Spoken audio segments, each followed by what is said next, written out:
Charles Sobhraj Goa में ज्यादातर crime करता था और उसके निशाने पर विदेशी लड़कियां रहती थीं। वह उन्हें अपने जाल में फंसाकर लूट की वारदात को अंजाम देता था। तिहाड़ जेल में भी उसे वीआईपी ट्रीटमेंट दिया जाता था। नेटफ्लिक्स में हाल में आई वेब सीरीज ब्लैक वारंट काफी चर्चा में है। ये सीरीज दिल्ली के तिहाड़ में जेलर रह चुके सुनील गुप्ता की कहानी है। इसमें सुनील गुप्ता की तिहाड़ में ज्वाइनिंग से लेकर जेल सिस्टम, जेल में गैंगवॉर और जेल सुधार की कहानी दिखाई गई है। लेकिन इन सबसे अलग बिकिनी किलर चार्ल्स शोभराज के किरदार ने दर्शकों का सबसे ज्यादा ध्यान खींचा है। सीरीज में दिखाया गया है कि कैसे उसे सुपर आईजी तक कहा जाता था और जेलर से लेकर कैदियों तक हर कोई उससे प्रभावित था। तिहाड़ में चलता शोभराज का सिक्का लल्लन टॉप के दिए एक इंटरव्यू में तिहाड़ के पूर्व जेलर सुनील गुप्ता ने बताया कि जेल में चार्ल्स शोभराज का सिक्का चलता था। अपने कार्यकाल को याद करते हुए सुनील गुप्ता ने कहा कि उसको लेडी किलर भी कहते थे। उस टाइम पर तिहाड़ में आईजी सिस्टम था और उसे जेल में आईजी से भी ज्यादा पावरफुल माना जाता था, तभी उसे सुपर आईजी तक कहते थे। यहां तक कि सुनील गुप्ता को जेल में नौकरी दिलाने में भी उसकी अहम भूमिका रही, जिसे वेब सीरीज में भी दिखाया गया है। सुनील गुप्ता बताते हैं कि चार्ल्स शोभराज काफी प्रभावशाली था। बोलने के अंदाज से लेकर कद काठी से वह हर किसी को पहली बार में अपने झांसे में ले लेता था। वह बताते हैं कि तिहाड़ में रहने के दौरान चार्ल्स पर 2 मर्डर केस चल रहे थे। भारत में वह गोवा में ज्यादातर क्राइम करता था और उसके निशाने पर विदेशी लड़कियां रहती थीं। वह किसी को भी इम्प्रेस कर सकता था और इसी वजह से लड़कियां उसका आसान टारगेट रहती थीं। पूर्व जेलर ने बताया कि चार्ल्स पहले विदेशी लड़कियों के साथ दोस्ती करता, फिर उन्हें डिनर पर बुलाता था, इसके बाद उन्हें नशीला पदार्थ खिलाकर बेहोश कर देता था। इसके बाद उनके साथ कुकर्म करता था। यही नहीं, उनका कीमती सामान लेकर फरार हो जाता था। इसीलिए उसे लेडी किलर भी कहा जाता था। लड़कियों को अपने जाल में फंसाने में माहिर तिहाड़ के पूर्व जेलर गुप्ता ने बताया कि जेल में रहने के दौरान भी चार्ल्स से जो लड़कियां मिलते आती थीं, उन्हें वह फंसा लेता था।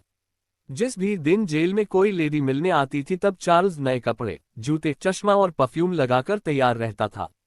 वह इन सब का काफी शौकीन था और जेल में उसका कमरा जूतों और कपड़ों से भरा रहता था, जो उस वक्त गैरकानूनी नहीं था। उन्होंने बताया कि ये साल 1981-82 की बात होगी। तब डिप्टी जेलर रहते हुए चार्ल्स की मुलाकातें मेरी ही कमरे में होती थी। उससे मिलने आई महिला को चार्ल्स अपनी कहानी बताता था। परफ्यूम इतना तेज लगाता था कि दूर बैठे हुए भी मुझे महक आती थी। बीबीसी की रिपोर्ट के मुताबिक पहली बार देश में चार्ल्स की गिरफ्तारी 1972 में हुई थी, जब इसने दिल्ली में अशोका होटल की एक ज्वेलरी शॉप से गहने उड़ाए थे। इस चोरी को भी उसने होटल की एक डांसर को फंसाकर ही अंजाम दिया था। लेकिन भागते वक्त कमरे में वह अपना पासपोर्ट भूल गया, जिससे बाद में इसे गिरफ्तार कर लिया गया। हालांकि पुलिस चार्ल्स को ज्यादा दिन तिहाड़ में नहीं रख पाए और पेट दर्द का बहाना बनाकर वह अस्पताल में भर्ती हुआ और वहां से ही फरार हो गया। इसके बाद दूसरी बार 1976 में फिर इसे दिल्ली में विदेशी टूरिस्ट का पासपोर्ट हथियाने की कोशिश में फेल होने के बाद अरेस्ट किया गया।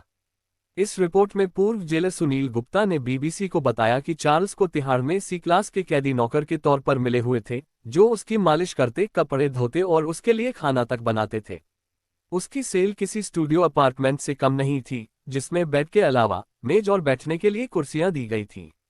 वह जेल के कैदियों और स्टाफ की तरफ से याचिकाएं लिखता था, जो कई बार किसी वकील से भी ज्यादा असरदार होती थीं। तिहाड़ में चार्ल्स का रौब ऐसा था कि लोग उसे चार्ल्स साहब बोलते थे। तिहाड़ से दूसरी बार भाग निकलने के लिए चार्ल्स शोभराज ने बर्थडे पार्टी का सहारा लिया। उसने पार्टी में मिठाई बांटी और सिपाहियों को 50 रुपये का लालच भी दिया। इस मिठाई में नशीला पदार्थ मिला था, जिसे खाकर सभी बेहोश हो गए और वह हाई सिक्योरिटी जेल से फरार हो गया। हालांकि इसके 23 दिन बाद ही उसे गोवा में फिर से गिरफ्तार कर लिया गया। कैसे बना बिकिनी किलर? चार्ल्स शोभराज अपना हुलिया बदलने में माहिर था और विदेशी महिलाओं को निशाना बनाता था। उस पर भारत और नेपाल समेत कई देशों में हत्या के दर्जनों मामले दर्ज हैं। शोभराज को 1976 में दिल्ली में गिरफ्तार किया गया था। उसे दिल्ली की तिहाड़ जेल में रखा गया था। वह 2 बार पुलिस की गिरफ्त से भागा था। माना जाता है कि 1970 के दशक में चार्ल्स शोभराज ने 15 से 20 लोगों की हत्या की थी। एक बार 2 महिलाओं की लाश मिली थी और उन्होंने सिर्फ बिकिनी पहनी थी। इसी के बाद से चार्ल्स शोभराज को बिकिनी किलर कहा जाता था। चार्ल्स शोभराज ने तिहाड़ जेल में करीब 20 साल गुजारे और इसके बाद 17 फरवरी 1997 को उसे रिहा कर दिया गया। लेकिन इसके 6 साल बाद उसे 2003 में नेपाल से गिरफ्तार किया गया और करीब 19 साल बाद वहां से आजाद हुआ। फिर चार्ल्स को फ्रांस भेज दिया गया, जहां वह आज भी रह रहा है। उसका जन्म 6 अप्रैल 1944 में वियतनाम में हुआ था और उस वक्त ये देश फ्रांस के कब्जे में था, इसलिए उसके पास यहाँ की नागरिकता थी। हर दिन ऐसी न्यूज को सुनने के लिए वीडियो को लाइक और चैनल को सब्सक्राइब करना ना भूलें। जय श्री राम। आपका दिन मंगलमय हो। धन्यवाद।